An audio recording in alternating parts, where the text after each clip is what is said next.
Look, I was thinking, okay, and I know I did a video like this, speaking on this, not that long ago. I forgot, a couple months ago, or maybe a year or so ago, something like that. But when I listen to anyone who knows boxing, I'm talking about boxing professionals, ex-fighters, trainers. We're talking about Roy Jones Jr., somebody I definitely respect, Tarver, James Toney, Leon Muhammad, Jeff Mayweather, Robert Garcia. When you talk about all these trainers and ex-fighters, and you ask them who would win the fight between Crawford and Spence, most of them are saying Crawford.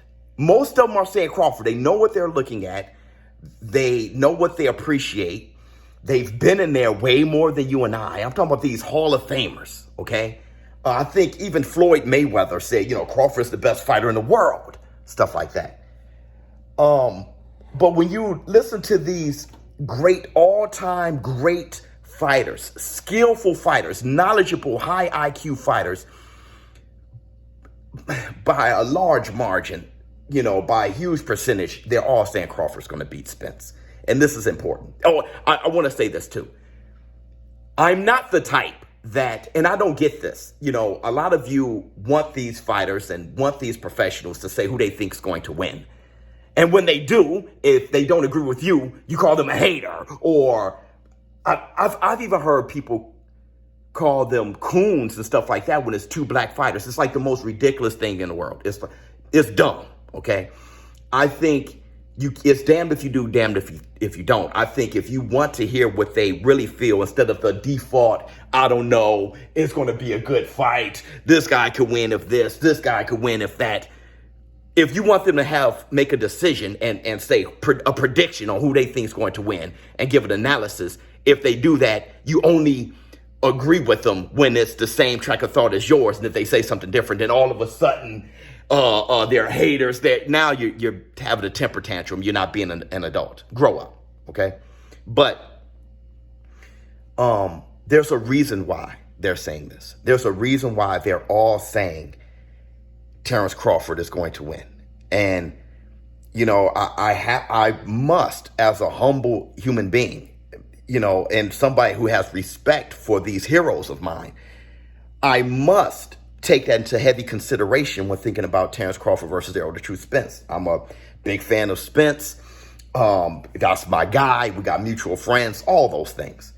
But just as an analyst and taking as much data in as possible, you do get the feeling that there's more questions with Errol Spence than Terrence Bud Crawford. That Terrence Bud Crawford is more complete than Errol Spence. And I said this before, you haven't really seen the best of Errol Spence. And so there's a question mark, right? I've said that. Like, okay, Kell Brook was probably him peaking, and his peak would be after Kell Brook having that experience. But the thing is, he started partying a bit too much. I mean, he even says it himself, okay?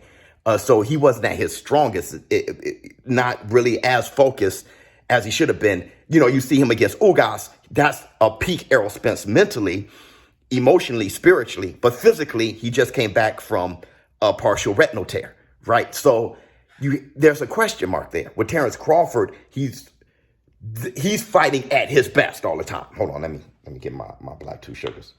Actually, I'm putting some cream in here a little bit. So I'm saying there is a reason why these all-time great fighters and trainers and Hall of Famers and everybody who really know the game, Henry Cejudo, right? Henry Cejudo, I was talking to him on Relevant. Make sure you guys go by Relevant. And he said that he thinks Terrence Crawford would beat Errol Spence easily. I don't think that, right? But on the flip side,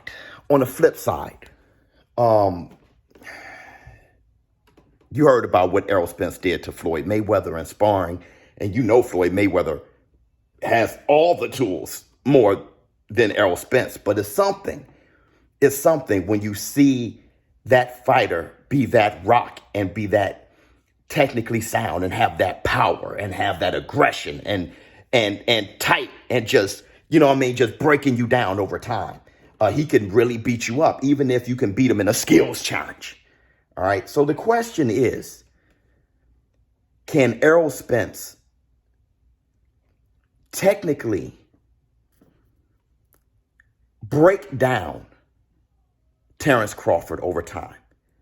Can he beat him up behind the jab?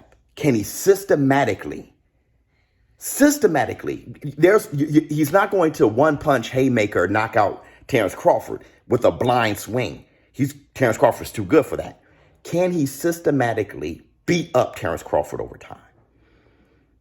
And when you think of Terrence Crawford's ability, it's very hard to imagine that, okay? I would love to know what you all think in the comments below. I'm still on the side of not sure, and I don't think I would ever